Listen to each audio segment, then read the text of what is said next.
Hey everybody, this is Gummy Gamer here to bring a quick little wrap up to the Splatfest.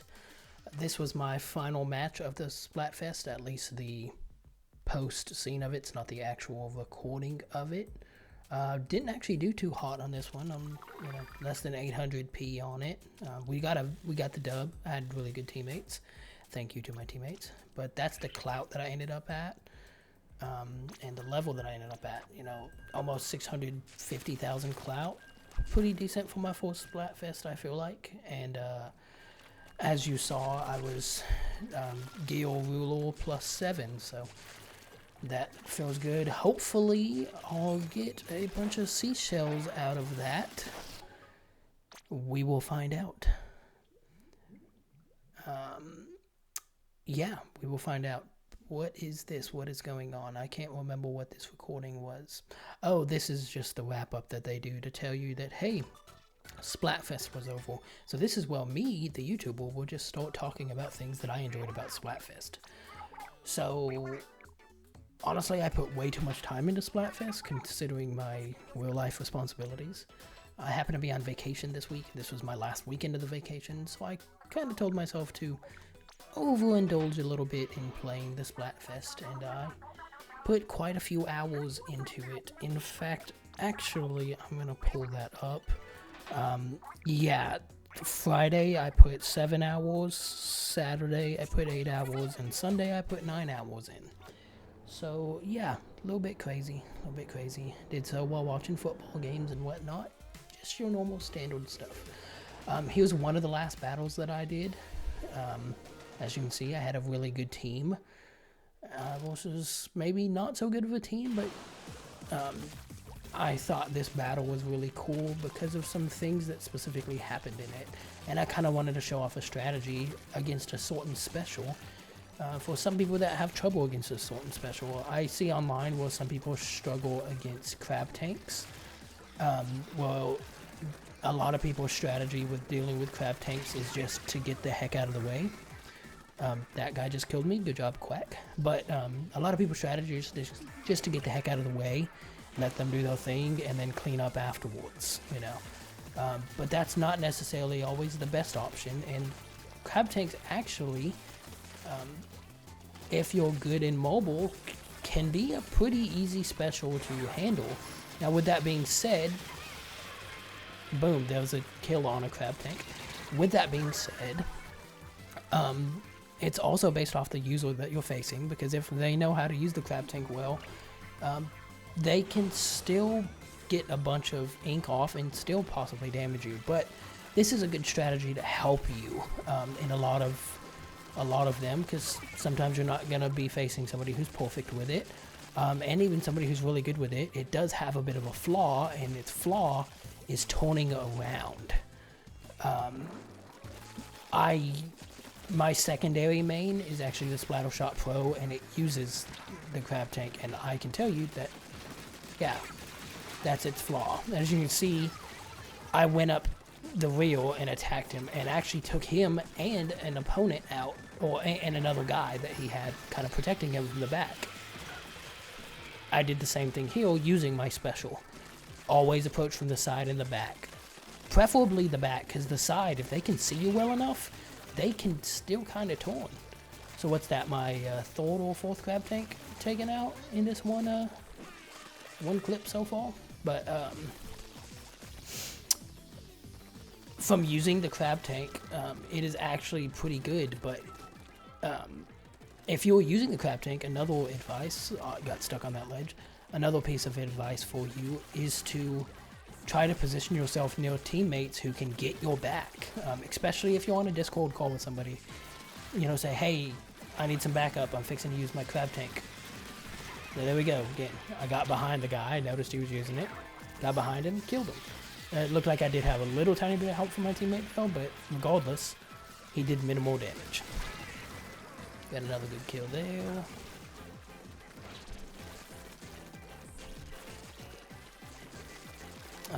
Continuing to clean up some ink in the closing seconds. I don't think there's any more crab tanks, but so yeah, that's a good little strategy here. Work well with your team.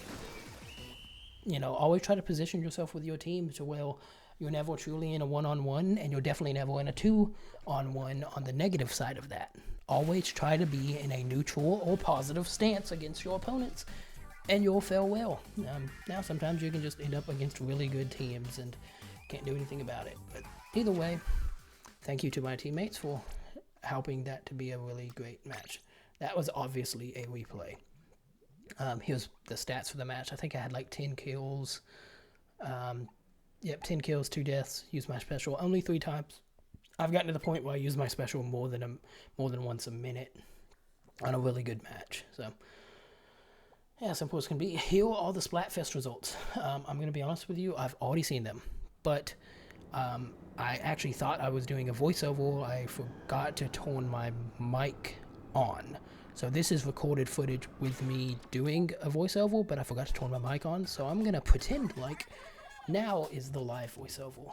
Ooh, what is this? What is going on? Yes, we know who y'all are. Y'all tell us literally every single time. By the way, who's your favorite idol? Mine is honestly Big Man, even though I chose Team Gale. Sorry to betray you there, Big Man. The conch shell results.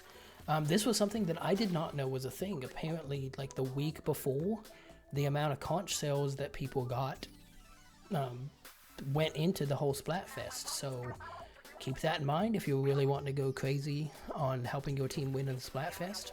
It doesn't start just on the Splatfest weekend. It starts the week before. So yeah, popularity contest. Team Gale won.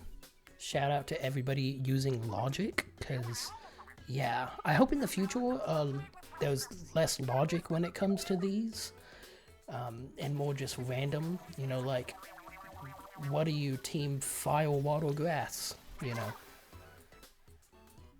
Yeah, here's the results for the actual battles and the actual clout. So I thought those were pretty interesting. That Team Fun actually did really good in the pro segment. I'm going to do some more pro segment the next time there's a Splatfest. Seems very interesting and fun. Now the overall results go to, drum roll please,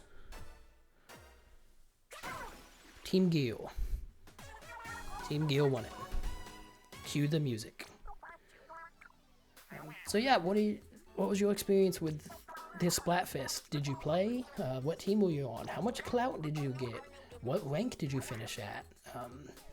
What was your favorite match? Did you have any crazy matches where you came back from behind? I had a few where I felt like we were going to lose it all the way up until the last 15 seconds, and then, we got some kills and then made a big push, and then turns out we won it by, somewhere around 5%. And those matches were just so much fun.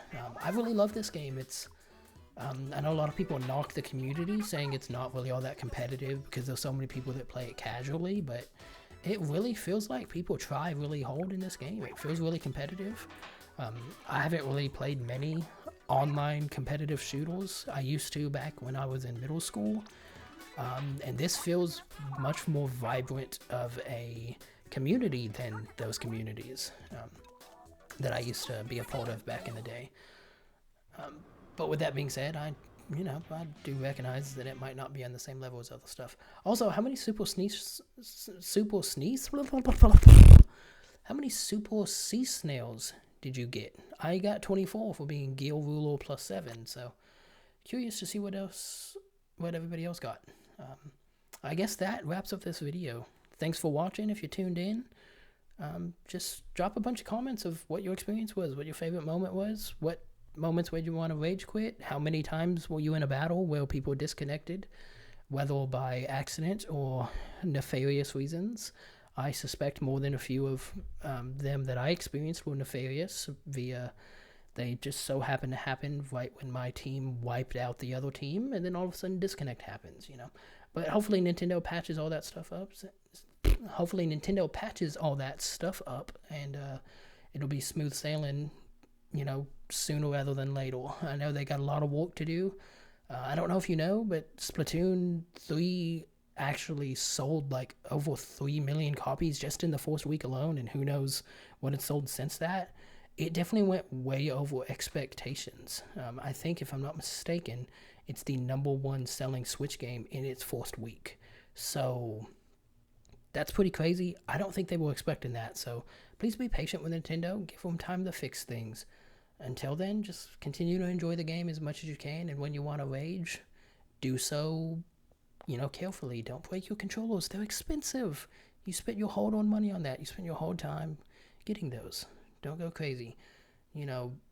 Make up a scenario in your mind where you punch something, but don't actually do it. So, be capable of being dangerous, but don't actually be dangerous. Withhold the angle. You can do it. All right. Well, I'm going to leave it on that note. Thank you. Do all the YouTube nonsense. Like, comment, share, subscribe. Check out some of my other videos if you're interested. One of these days I'll figure out how to do an end card. Yeah. All right. Everybody, stay fresh. Gummy Gamer, out.